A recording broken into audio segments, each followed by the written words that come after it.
Hello दोस्तों, welcome to study with concepts. So दोस्तों, last class में हम लोगों ने इंडियन पॉलिटी में हम लोगों ने पार्ट थर्ड देखा था, है ना। मीन्स हम ये कह सकते हैं कि हमने इंडियन पॉलिटी की हमने क्लास थर्ड देखी थी और आज हम लोग यहाँ पर क्लास फोर्थ देखने वाले हैं इंडियन पॉलिटी की। ठीक है, ये पार्ट या फिर इसके बाद वाला जो पार्ट रहेगा उसमें आपको हिंदी एंड इंग्लिश दोनों में क्वेश्चंस देखने को मिलेंगे। आई थिंक इसके बाद वाले जो क्वेश्चंस रहेंगे, है ना, इस क्लास के बाद वाले जो फिफ्थ पार्ट में जो हम लोग क्वेश्चंस करेंगे इंडियन पॉलिटी के, उसमें सारे क्वेश्चंस आपके हिंदी इंग्लिश दोनों में रहने वाले हैं। ठीक है, चलिए। सो इस क्लास में तो आई थिंक यहाँ पर आपके हिंदी में ही क्वेश्चंस हैं। चलिए, सो देखते हैं। देखिएगा, लास्ट क्लास में मैंने आपको एक होमवर्क दिया था। होमवर्क क्या है? निम्न में से कौन सा सुमेलित नहीं है।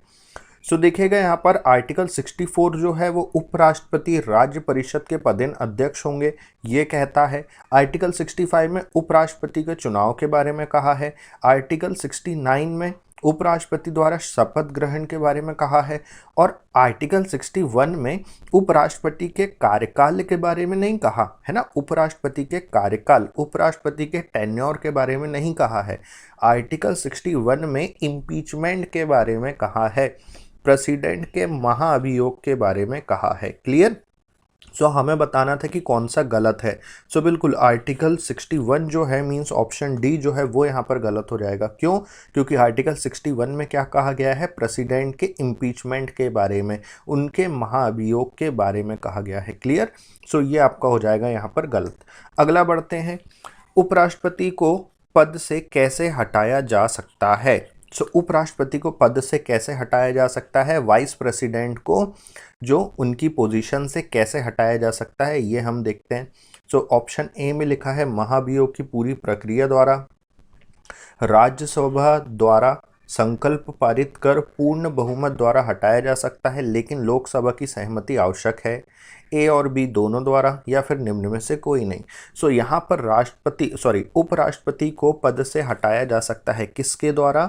सो ये हटाया जा सकता है ऑप्शन बी, जो कि क्या लिखा है? राज्यसभा द्वारा संकल्प पारित कर पूर्ण बहुमत द्वारा हटाया जा सकता है, लेकिन लोकसभा की सहमति आवश्यक है। क्लियर हो गया? सो बिल्कुल यहाँ पर ऑप्शन बी जो है वो आपका यहाँ पर करेक्ट हो जाएगा। अगला क्वेश्चन देखिएगा, निम्न में से कौन भारत का उपराष्ट्रपति कभी नहीं रहा है? सो ये क्वेश्चन एसएससी में बहुत बार पूछा गया है। सो इस चीज़ को ध्यान रखेगा कि निम्न में से कौन भारत का उपराष्ट्रपति कभी नहीं रहा है। सो जसवंत सिंह, शंकर दयाल शर्मा, जाकिर हुसैन या फिर बीडी जत्ती। सो यहाँ पर आपका करेक्ट आंसर क्या हो जाएगा भैया? यहाँ पर आपका करेक्ट आंसर हो जाएगा जसवंत सिंह। क्लियर हो गया? सो बिल्कुल निम्न में से कौन भारत का उपराष्ट्रपति कभी नहीं रहा है? So option A Jaswant Singh आपका यहाँ पर करेक्ट आंसर हो जाएगा। क्लियर हो गया? इतनी चीज़ें क्लियर है ना। ये जसवंत सिंह जो हैं वो 2012 के समय खड़े हुए थे, बट उस समय जीत कौन गए थे? क्या नाम था? हामिद अंसारी जी, है ना। उस समय फिर जीत कौन गए थे? हामिद अंसारी जी। क्लियर हो गया? सो बिल्कुल यहाँ पर ये जो हो जाएगा आपका जसवंत सिंह जो है वो आपका यहाँ पर करेक्ट हो जाएगा। राज्यसभा के सदस्यों को नामित करने का अधिकार निम्न में से किसको है? सो राज्यसभा के सदस्यों को नामित करने का अधिकार, जो पावर है, ये किसको है? ये है प्रेसिडेंट को, ये है राष्ट्रपति को। क्लियर? सो ये क्वेश्चन भी यहाँ पर बार बार पूछा जा चुका है कि राज्यसभा के सदस्यों को नॉमिनेट करने का अधिकार निम्न में से किसको है? सो राष्ट्रपति को है, प्रेसिडेंट को है। आगे बढ़ते हैं। अगला क्वेश्चन देखिएगा, हमें यहाँ पर मैच द फॉलोइंग है। हमें यहाँ पर सही क्रम जो है, सही मेल जो है वो हमें यहाँ पर बताना है। सो देखिएगा, यहाँ पर मौलिक अधिकार, है ना। मौलिक अधिकार जो है वो हमने कहाँ से लिया है? सो मौलिक अधिकार हमने लिया है अमेरिकी अधिकार पत्र से। क्लियर? राज्य के नीति निर्देशक तत्व जो हैं वो हमने आयरलैंड से लिए हैं, सो आयरिश सरकार से लिए हैं। मंत्रिमंडल सरकार जो है ये चीज़ हमने ब्रिटिशर्स से ली है, सो ब्रिटिश संविधान से हमने लिया है। क्लियर? उसी प्रकार से केंद्र राज्य संबंध जो है ये हमने कनाडा का संविधान से लिया है। मींस यहाँ पर हमारा क्या बन गया? सो यहाँ पर हमारा बन गया A4, B3, C1 और D2। ये चीज़ कहीं ऑप्शन में है क्या? 4312। सो बिल्कुल 4312 जो है वो आपके ऑप्शन बी में है। सो ऑप्शन बी जो हो जाएगा वो यहाँ से करेक्ट हो जाएगा। सो ये मैच द कॉलम किसके बारे में बता रही है? ये मैच द कॉलम बता रही है कि भाई आपने संविधान कहाँ से, कौन सा संविधान कहाँ से लिया है, किससे लिया है। सो मौलिक अधिकार जो है ना, जो हमारे फंडामेंटल राइट्स हैं वो हम लोगों ने अमेरिका से लिए हैं। राज्य के नीति निर्देशक तत्व जो हैं वो हमने आयरलैंड से लिए हैं। मंत्रिमंडल सरकार ब्रिटिश से ली है। केंद्र राज्य संबंध हमने कनाडा से लिए हैं। क्लियर हो गया? चलिएगा अगला क्वेश्चन, राज्यसभा की प्रथम बैठक कब हुई? सो ध्यान दीजिएगा, राज्यसभा की जो प्रथम बैठक हुई है ये एसएससी में पूछा गया है। सो राज्यसभा की प्रथम बैठक जो हुई थी वो हुई थी 23 मई 1952 में। क्या इतनी चीज़ें क्लियर है?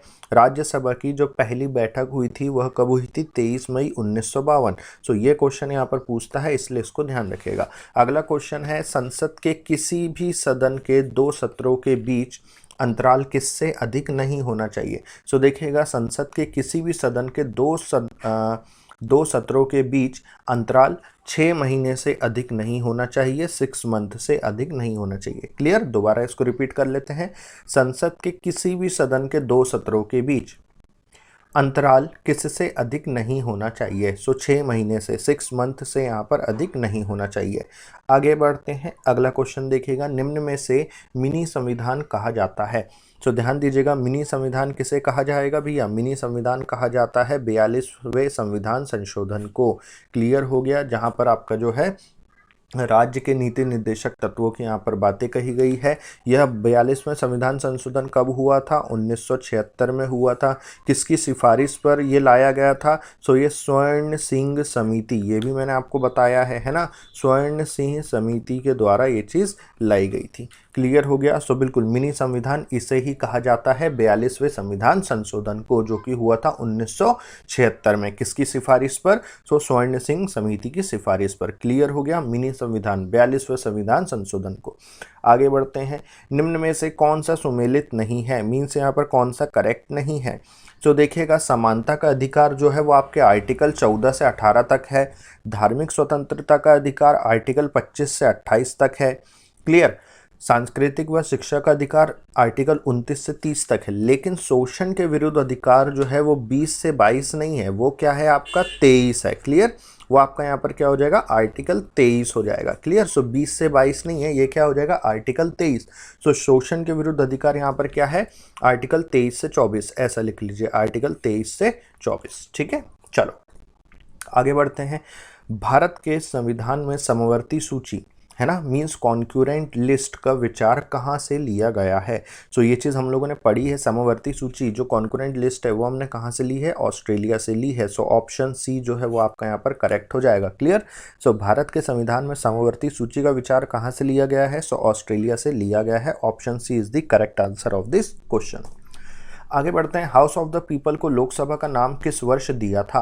सो ध्यान दीजिएगा, house of the people, house of the people किसे कहा जाता है? लोकसभा को कहा जाता है। बहुत बार एग्जाम में पूछा गया है। क्लियर?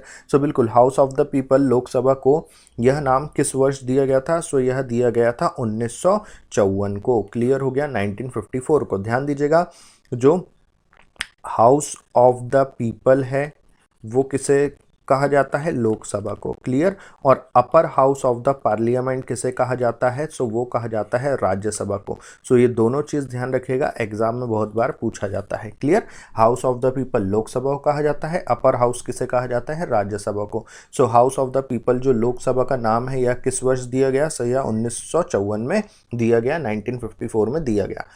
अगला क्वेश्चन देखिएगा, लोकसभा का चुनाव लड़ने के लिए इच्छुक व्यक्ति की आयु कितनी होनी चाहिए? सो यहाँ पर आपका करेक्ट आंसर क्या हो जाएगा भैया? कि लोकसभा का चुनाव लड़ने के लिए इच्छुक व्यक्ति की आयु कितनी होनी चाहिए? सो ये होनी चाहिए आपके 25 साल।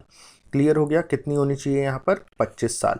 लोकसभा का चुनाव की यहाँ पर बात हो रही है। अगर यहाँ राष्ट्रपति की बात होती, गवर्नर की बात होती तो 35 साल होती मिनिमम एज। क्लियर?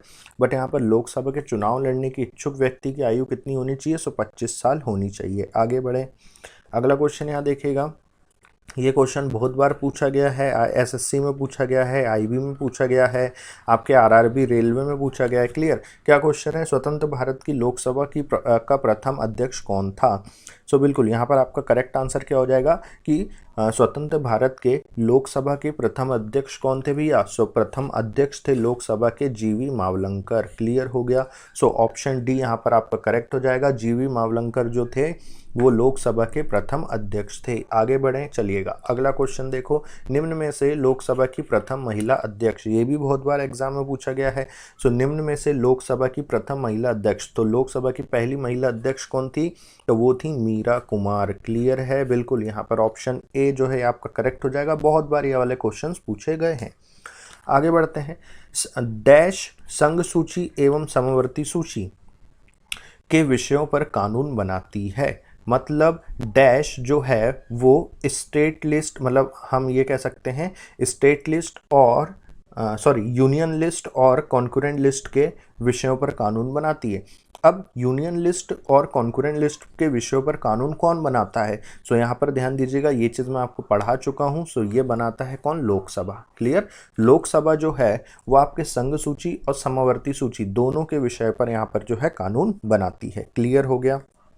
आगे बढ़ते हैं। लोकसभा का नेता कौन होता है? सो देखिएगा, लोकसभा का नेता कौन होगा? प्रधानमंत्री होगा। क्लियर हो गया, बिल्कुल सही है। लोकसभा का नेता, तो ऑप्शन के अकॉर्डिंग अगर हम देखेंगे सो लोकसभा का नेता कौन होगा? प्रधानमंत्री होगा। आगे बढ़ें, अगले क्वेश्चन की ओर चलिएगा। अगला क्वेश्चन देखो यहाँ पर, वर्तमान में भारतीय संविधान में कितनी राजभाषाएं वर्णित है? सो प्रेजेंट में भारतीय संविधान में टोटल कितनी भाषाएं हैं? तो टोटल हैं 22। कितनी है भैया? टोटल है 22, है ना। अच्छा, ये जो भाषाएं हैं ये कौन से शेड्यूल में कही गई हैं बातें? सो कौन से शेड्यूल में है, कौन सी अनुसूची में है भाषाएं से रिलेटेड? सो वो है 8th शेड्यूल, वो है 8वीं अनुसूची। क्लियर। सो यहाँ पर आपको अनुसूची भी ध्यान में रखना है। सो भारतीय संविधान में वर्तमान में कितनी राजभाषाएं वर्णित हैं? सो वो है कितनी? 22। क्लियर हो गया। 22 is the correct answer of this question. आगे बढ़ते हैं। भारतीय संविधान में राजभाषाएं किस अनुसूची में वर्णित हैं?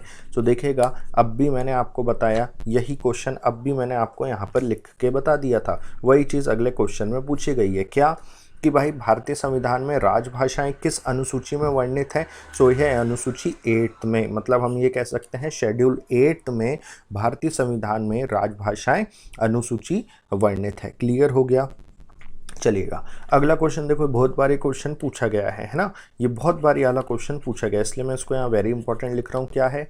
डोगरी भाषा भारत के किस राज्य क्षेत्र में बोली जाती है? सो ध्यान से सुनिएगा, जो डोगरी भाषा है वो जम्मू कश्मीर प्रांत में बोली जाती है। क्या इतनी चीज़ें क्लियर है? ठीक है, कहाँ बोली जाती है? जम्मू कश्मीर प्रांत में। कौन सी भाषा? डोगरी भाषा। आगे बढ़ते हैं। अरुणाचल प्रदेश में कौन सी मुख्य क्षेत्रीय भाषा है?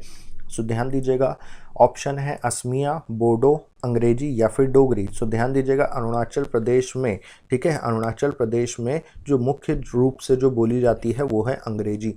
क्लियर। देखो, अरुणाचल प्रदेश, नागालैंड और मेघालय, ये तीनों जगह यहाँ मुख्य रूप से इंग्लिश ही बोली जाती है। क्या इतनी चीज़ें क्लियर है? तो अगर आपसे अरुणाचल प्रदेश पूछ ले तब भी आपका इंग्लिश आंसर होगा, नागालैंड पूछ ले तब भी इंग्लिश होगा, मेघालय पूछ ले तब भी आपका इंग्लिश ही होगा।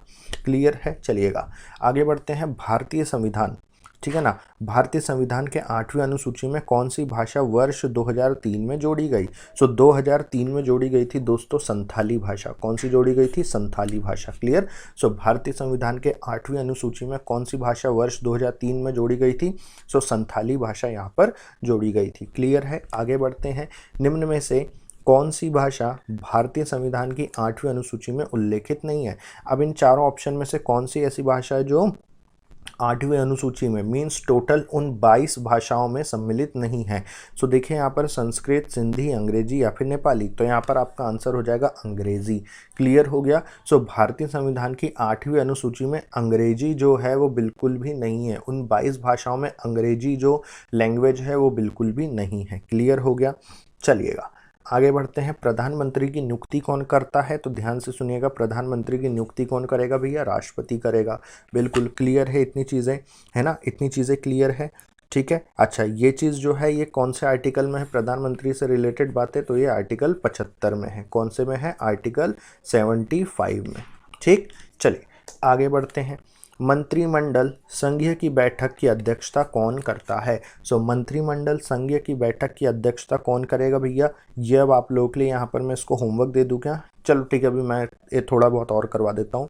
सो मंत्रिमंडल संघीय संघ की बैठक की अध्यक्षता कौन करता है? सो ये करता है कौन? प्रधानमंत्री। क्लियर हो गया। मंत्रिमंडल की बैठक की अध्यक्षता कौन करेगा? प्रधानमंत्री करेगा। क्लियर है? इतनी चीज़ें क्लियर है, चलेगा। अब मैं आपको एक ट्रिक यहाँ पर बता देता हूँ, मुझे यहाँ से ध्यान में आया। देखो आप एक चीज़ यहाँ पर ध्यान रखेगा, आपसे आर्टिकल्स वगैरह पूछे जाते हैं। सो देखो प्रेसिडेंट से रिलेटेड जो बातें हैं वो आर्टिकल 52 में कही गई है, वाइस प्रेसिडेंट से रिलेटेड बातें आर्टिकल 63 में कही गई है, पीएम से रिलेटेड बातें आर्टिकल 75 में कही गई है, पार्लियामेंट से रिलेटेड बातें जो हैं वो 79 में कही गई है, राज्यसभा से रिलेटेड बातें 80 में कही गई है, लोकसभा में रिलेटेड बातें 81 में कही गई है। क्लियर?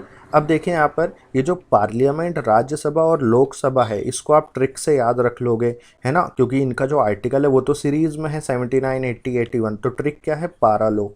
ट्रिक क्या है भैया? पारा लो। सो पा से बन गया पार्लियामेंट 79, रा से बन गया राज्यसभा 80 और लो से बन गया लोकसभा 81। क्लियर? सो ये आर्टिकल्स यहाँ पर जो है याद रखिएगा। आगे बढ़ते हैं। भारत के प्रधानमंत्री, जो भारत के प्रधानमंत्री हैं वह क्या हैं? देखो राष्ट्रपति द्वारा चुने जाते हैं, राज्यों के मुख्यमंत्री द्वारा चुने जाते हैं, लोकसभा के में बहुमत दल के नेता होते हैं, या फिर इनमें से कोई नहीं। अब देखो यहाँ पर अब हमें बहुत ध्यान से इस चीज़ को समझना होगा। तो जो भारत के प्रधानमंत्री हैं वो ऑप्शन के अकॉर्डिंग यहाँ पर लोकसभा में बहुमत दल के नेता होते हैं। क्लियर? सो ऑप्शन सी जो है वो यहाँ पर आपका करेक्ट हो जाएगा कि लोकसभा में बहुमत दल के नेता होते हैं कौन? भारत के प्रधानमंत्री। आगे बढ़ते हैं। संसदीय शासन प्रणाली ली गई, तो संसदीय शासन प्रणाली हम लोगों ने कहाँ से ली गई है? तो ये हम लोगों ने ली गई है ब्रिटेन से। ये तो अभी मैंने आप लोगों को बताया था। क्लियर? उसी प्रकार से अगर मैं आपसे पूछ लूँ कि इमरजेंसी का प्रावधान, इमरजेंसी का प्रावधान कहाँ से लिया गया? सो इमरजेंसी का प्रावधान लिया गया है जर्मनी से। क्या इतनी चीज़ें क्लियर है? ठीक है, चलेगा। अब ये क्वेश्चन आप लोगों के लिए यहाँ पर क्या है? होमवर्क है भैया। इस क्वेश्चन का आंसर यहाँ पर आपको मुझे कमेंट बॉक्स में कमेंट करके बताना है। क्या क्वेश्चन है? योजना आयोग का अध्यक्ष कौन होता है? राष्ट्रपति, वित्त मंत्री, प्रधानमंत्री या फिर उपराष्ट्रपति? क्लियर है? चलिए, सो आज के लिए हम लोग इतना रखते हैं। क्लास अगर अच्छी लगी हो तो लाइक करिएगा, कमेंट करके बताइएगा इस होमवर्क का आंसर, और क्लास को शेयर भी करिएगा।